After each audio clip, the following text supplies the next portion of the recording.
안녕하세요, 미소쌤입니다. 오늘은 미래교육 방향 모색을 위해 다녀온 미국 서부의 교육기관과 기업들을 영상에 담아보았습니다.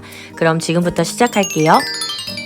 첫 번째 방문한 곳은 캘리포니아 크리에이티브 러닝 아카데미였습니다. 학교라기보다는 커다란 창고의 느낌이 들었는데요. 천장에서 주는 개방적인 느낌과 더불어 교실 배치가 자유롭고 창의적인 느낌을 주었습니다.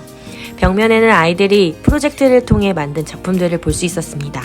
교실 서방이 막혀있는 것이 아니라 소음이 걱정됐는데 수업 시간을 함께 조정하여 피해 입지 않도록 노력하고 있다고 하더라고요. 기자재를 많이 보유하고 있었으며 아이들이 작곡이나 영상 등 생산물을 제작할 수 있는 환경이 구축되어 있었습니다. 다만 저학년 때는 기계의 노출을 줄이고 읽고 쓰는 교육에 집중한다는 이야기도 전해 들었습니다. 야외 공간은 컬러풀하면서도 작은 정원을 담고 있었는데요. 이 정원을 비롯하여 여러 가지 수업 프로젝트들을 지역사회 기업과 연계하여 진행한다고 하더라고요. 지역사회 인프라를 구축하여 삶과 연계되는 교육을 마련해야겠다는 생각이 들었습니다. 다음으로 방문한 학교는 마운틴뷰 하이스쿨이었습니다. 샌프란시스코 실리콘밸리의 중심부에 있으며 교육 환경이 무척 부러운 학교였습니다. 수영장과 테니스장, 넓은 운동장, 체육관도 3개나 있다고 하더라고요. 60여 개의 방과 프로그램이 운영되는 규모가 큰 학교였습니다. 특히 우리가 방문한 엔지니어링실은 학생들이 과학기술을 활용하여 팀 프로젝트를 수행하는 것을 돕고 있었습니다. 다른 교실들도 둘러봤는데 특별한 교과서 없이 선생님이 직접 만드신 수학 활동지들이 눈에 띄더라고요.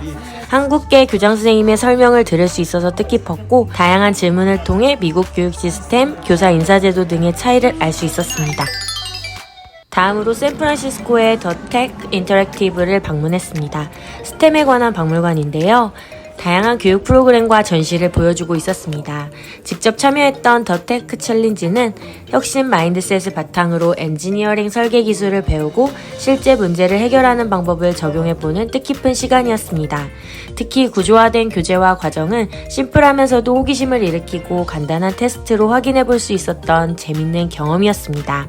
함께 포스트잇에 적어보았던 핵심 가치들을 미래교육에 적용해보면 좋겠다는 생각이 들었습니다.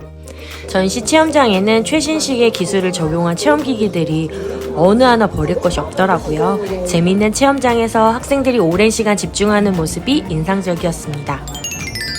산 마테오 카운티 교육청에서는 우리 방문단을 반겨주시고 사업에 대한 설명을 개별적으로 해주셨습니다.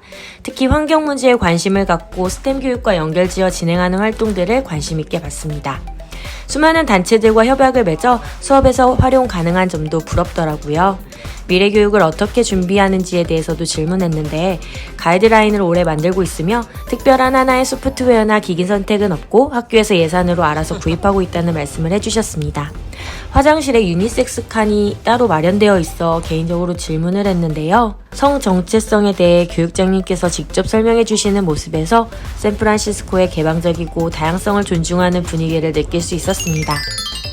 마지막으로 애플 방문자 센터와 구글을 둘러보았습니다. 이곳을 둘러보며 가장 부러웠던 것은 널찍한 휴게시설과 간식 및 식당 선택의 자유였습니다.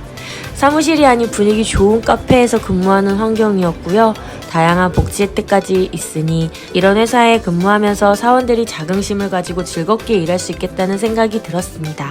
구글 직원분께서 설명해주시는 구글이 생각하는 미래교육 및 관련 AI 기술, 구글 워크스페이스의 모습을 통해 적용 가능한 부분을 그려볼 수 있었습니다.